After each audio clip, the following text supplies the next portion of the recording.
Olugambo lwazunga olw'obutwa nti abantu basatu babaliisa obutwa, Sekamawejje n'omugenzi Abdul Qadir nange, mbu baatuwa epakuli mbu ne tugibwebwenda ne tugimalawo, kaakati obutwa butandise okutumalawo. Njagadde ntegeeza abatuwuliriza nti obulwadde obubadde bunnuma tebubadde mu butwa, era nze siryangako butwa, era nze oliraba ndidde obutwa ng'omanya nti baliwo basindisa ejjini okuleeta obutwa bunteere mu mmere, naye nga si ekyo obutwa ndibusanga nze sikyali muntu wa pakuli. Nze ondaba wa ku 40.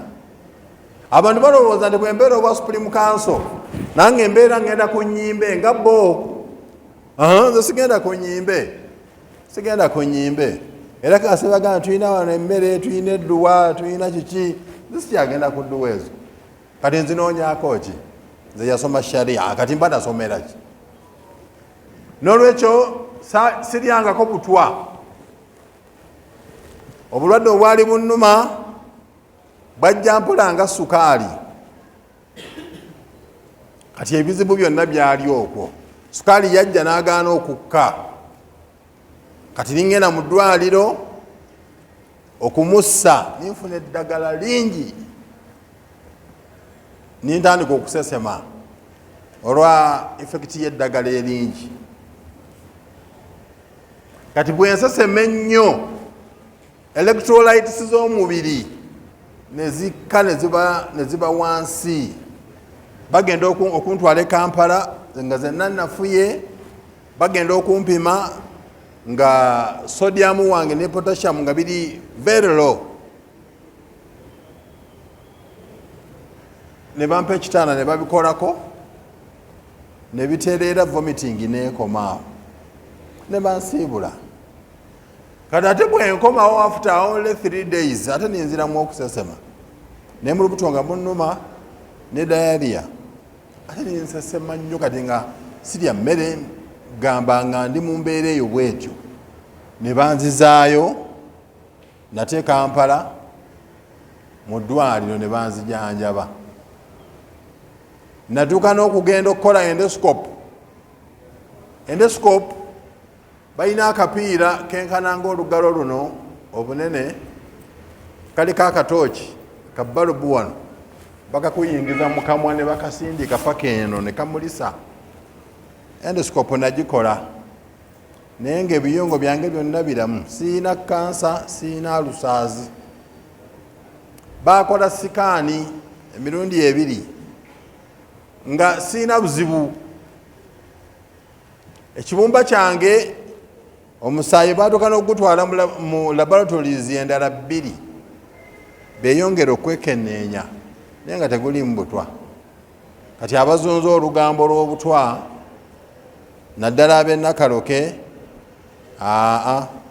nze mu by'obutwa munzijeemu, nze nalina birwadde byange, era Allah agenda asaasira, Allah agenda atereeza embeera. Ekyokubiri, njagadde nsiime abantu abasobola okusala adaahi ne balya ne ku nnyama zaabwe, baakola bulungi. Nze udhiya baaginsalira, naye ate saasobola kulya ku nnyama, kubanga udhiya baagisala siina kye njagala kulya, nga nenywera amazzi gange, nga abantu bali mu kulya nnyama nga nze nywa amazzi gange.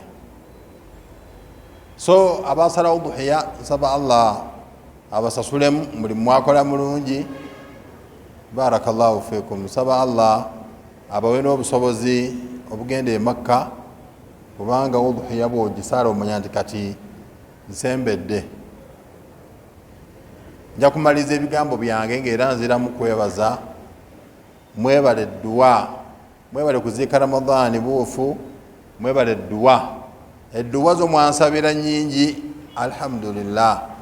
Allah n'azaanukula abantu edduwa ezimu bazisabira Makka. Oyina akuweereza message n'agamba nseeka ndi ku Kaaba, kikyo ŋŋamba konze Allah amponya obulwadde.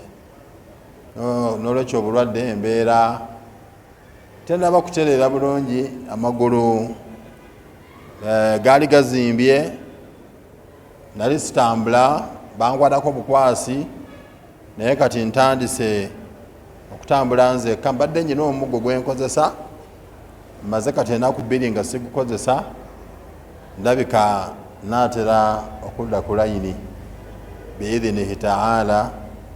Allah sijja kufumba mmere ng'abalala batera okukola.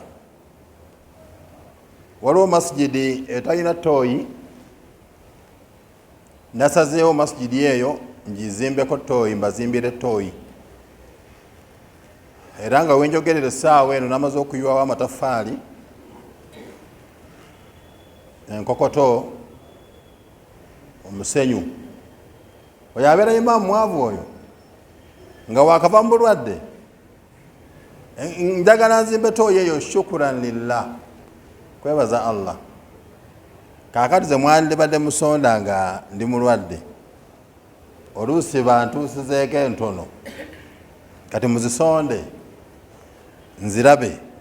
Ze mwandibadde mumpa nga ndi mulwadde, zigende ku projekiti yange ya tooyi, nga nebaza Allah anzizizza engulu oluvannyuma lw'akaseera.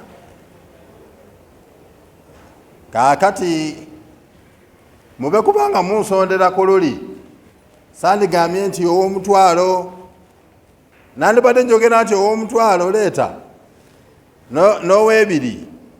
Buli omu yandibadde aleeta buleesi nga Katonda abadde imaamu waffe. Kaakati abadde imaamu wammwe, kaakati muzisonde zigende ku toyileti, sementi, leba, amabaati okusereka, embaawo, diiru ebeere nga ewedde. Era neeyongera okuwogera, sijja kweyongera kuwogera. Eyandibadde asonda ku luli asonde.